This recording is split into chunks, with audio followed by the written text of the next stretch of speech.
నీకు ఈశ్వరుడు ఎప్పుడు ఏమిచ్చాడో దానికి తృప్తి పడు. ఆ తృప్తికి కారణం ఉండక్కర్లేదు. ఆకలి సరిగ్గా లేదని 1000 రూపాయల మందులు వేసుకుని ఏడుస్తున్న వాళ్ళు కోట్ల మంది ఉన్నారు. వేల పట్టున ఆకలిస్తోంది, సంతోషించు. దాహం వేస్తే మంచినీళ్లు లోపలికి వెళ్ళాక మధ్యలో కన్నం పెట్టి గొట్టం పెడితే ముక్కులోంచి పోసుకుంటున్న వాళ్ళు ఉన్నారు. గుటుక్కు నీళ్లు తాగితే లోపలికి పెడుతున్నాయి, సంతోషించు. రాత్రి తిని పడుకుంటే పొద్దుడికి కడుపులో పోట్లు వచ్చి జీర్ణం అవ్వక ఏడుస్తున్న వాళ్ళు 1,00,000 మంది ఉన్నారు. తిన్నది గుండ్రాయి అయినా సరే తెల్లారేటప్పటికి జీర్ణం అయిపోతోంది, సంతోషించు. పడుకుంటే నిద్ర పట్టక చారుడు మాత్రలు వేసుకు పడుకుంటున్న వాళ్ళు ఉన్నారు. తలగడా మీద చెయ్యట్టుకుని ఇలా పడుకుంటే నిద్ర పడుతుంది.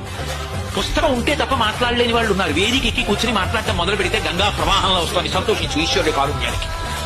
కొంతమంది కూర్చోలేని వాళ్ళు ఉన్నారు, కూర్చుంటున్నావు. నడవలేని వాళ్ళు ఉన్నారు, నడుస్తున్నావు. చూడలేని వాళ్ళు ఉన్నారు, చూస్తున్నావు. వినలేని వాళ్ళు ఉన్నారు, వింటున్నావు. ఈశ్వరుడు నీకు ఇచ్చిన దానికి ప్రతి క్షణం తృప్తితో ఓలలాడిపోవాలి. ఎన్ని మాటలు కృతజ్ఞత చెప్తావు.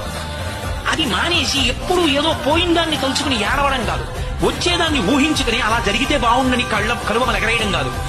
ఇప్పుడు ఇక్కడ నీకు ఈశ్వరుడు వర్తమానంలో ఏమిచ్చాడో దానితో తృప్తిగా ఉండడం అలవాటైతే వాణ్ణి మించిన భాగ్యవంతుడు లేడు. అదే ధర్మం.